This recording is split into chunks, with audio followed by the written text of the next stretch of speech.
It looks good. I think a standard Newlands wicket to be expected. A little bit in it for both, so I think it'll be a fair contest between bat and ball. But yeah, the similar normal Newlands wicket that you can expect. We've got 13 in mind. Obviously, we've got Temba who's ready to go again. So it's between him and Tennis. And then also a decision between Morne and Lungi, which one we think will be better for the conditions. We've got a lot of confidence in Temba. We know he's a high quality player, and obviously hasn't had a lot of cricket under his belt, but the quality is there. So as you rightly say, it's a good ground for him. So he'll reflect on that confidence and just bring it back into the game. And then the change, or the guys going home, there's a few, I think. So Morris is going home, and Olivier is the two going back. So then obviously, depending on the toss tomorrow, or when the toss happens, we'll send the rest of the guys back because they want to play in the 4-day games. Lungi bowled really well the previous game. He's also got a little bit of a toe problem, which is probably why the consideration is happening between the two of them. I don't know exactly what it is, but it is bothering him, and it is keeping him back a little bit. So if he's not 100%, then it's obviously a very easy decision for us.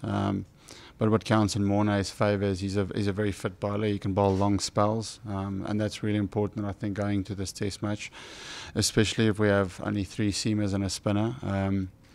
We'll have our 3 bowlers that's got the biggest tank when it comes to bowling a lot of overs. That's always the plan with no matter who you play, is to try and push them into their 3rd and 4th spells. But certainly if you've got a team that's got very, very good fast bowlers, I mean, you can't run in and bowl 150 the whole day, and even 2 days if you keep coming back and coming back. So that was the thing that we did well in the second test. We pushed those bowlers to bowl longer spells, to come back for more, and then it's human that you'll be 5% or 2% lower in the tank than you were initially. And then in Durban we couldn't do that, and that's why they kept firing. So definitely, if you want to beat this Australian team, you need to make sure that you push them into their reserve tanks as a bowling unit. I think it's really good for the game. I don't see a problem with having a fair system where a neutral guy sits and makes a decision and listens to both parties. I was there at that hearing, and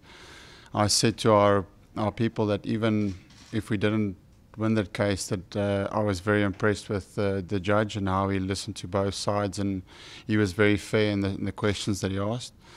So I think that process is really good. You should have a platform if you feel you've not done something wrong, where you can have someone that sits in the middle and has a fair, objective point of view of listening to both sides and then making a decision. So I think that process is really good. So I think it's fair. It's the same in any, I think, business and stuff like that. If you feel you want to, I suppose you can call it, take them to court, there's a fair process. Look, for me, it's not an issue. I don't feel like as I said, I don't push those boundaries at all. So it's not a worrying thing for me. Yeah, but there's 1 or 2 guys that it's important now they're on their best behaviour. As I said, there's always 1 or 2 guys in a team that is probably flirting with the line a little bit more. So from our point of view, it's making sure that those guys are on a shorter leash, if you can say that way.